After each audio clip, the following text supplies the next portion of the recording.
May I just say that I'm very honored to have been given this award.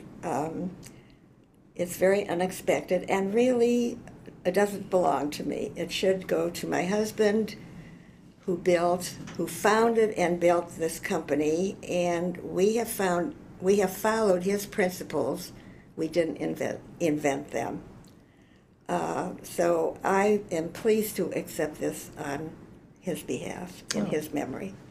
Mrs. Shure, looking back on Shure's history, what time frame would you say is the most pivotal, shaping the company into what it is today? To start with, Mr. Shure had a certain ethical foundation by which he lived, and that became an important part of the company. When you talk about pivotal times, I think I started with Shure in 1949, so I missed the war years, and I really regret that because apparently they were very exciting years here. But the company grew from about 200 to about 2,000 employees in a very short time, and had to learn to assimilate and train them and organize them to do the work that had to be done. The other important point about that time is that the company was a war plant and had to meet very tough military specifications. And there were a lot of rejects for a long time, and it was very hard and very costly, but eventually the company was able to do that. And after the war ended, Mr. Shure made a decision to retain those tests for the consumer products that would be manufactured after the war. And that really laid the foundation, I think, for the reputation that our products have for quality, reliability, and durability. I doubt that anyone else goes through the kind of testing that we do, but it was important for the future of the company and still is important, and we continue that. Most companies in the audio industry have great respect for Shure. What do you attribute that to? Well, to Mr. Shure's philosophy to start with, his philosophy in operating the company. We have core values which we practice, which include a respect for all of our associates. And we select our associates. That's another area in which Shure was engaged very early in its history. It did testing long before many other companies did.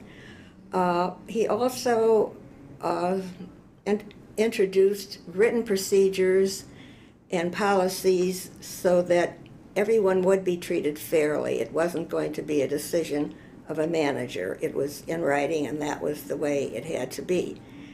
And I think, of course, primarily it's the products. It's the quality and the durability of the products, but it's also the way that the company does business. We don't make special deals with anyone.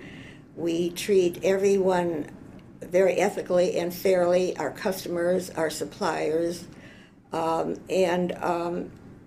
then it all boils down to, of course, the associates. I mean, they are selected carefully, they are trained, they understand that customers come first, and they act accordingly, and that makes a huge difference. Yeah.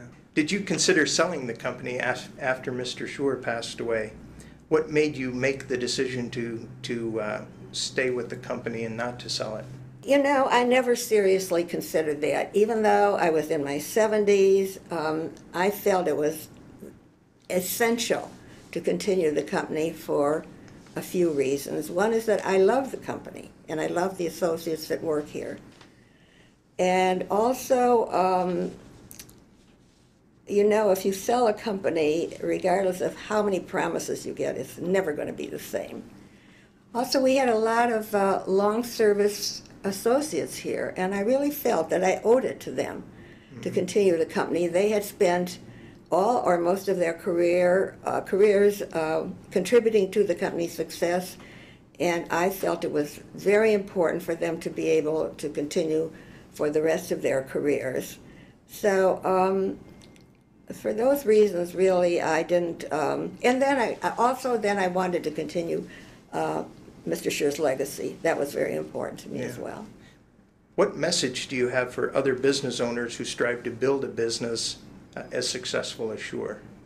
I think I would just like to make the comment about someone starting a new business. Besides the regular nuts and bolts about having the product or the idea and the financial part, I think the person needs to have a philosophy about how that business is going to be run, and understanding that that person's life is going to change completely. Yeah.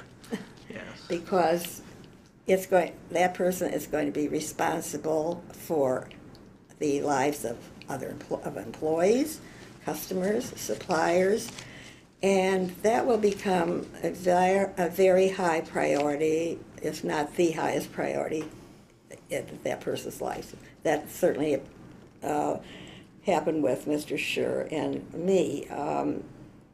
Our business, we did not separate our social life from our business, and business always had priority.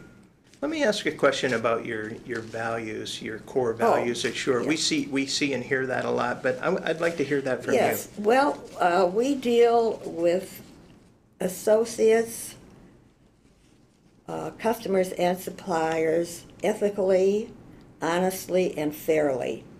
And this is very, very important to us. And our second core value is, and these are not necessarily in order of value, is to manufacturing products of the highest quality, durability, and reliability. Thirdly, we require all of our associates to respect each other regardless of the circumstances. And fourthly, we are a good corporate citizen, neighbor, and employee. Those are our core values, and we do practice them. Thank you so much. Well, you're very welcome.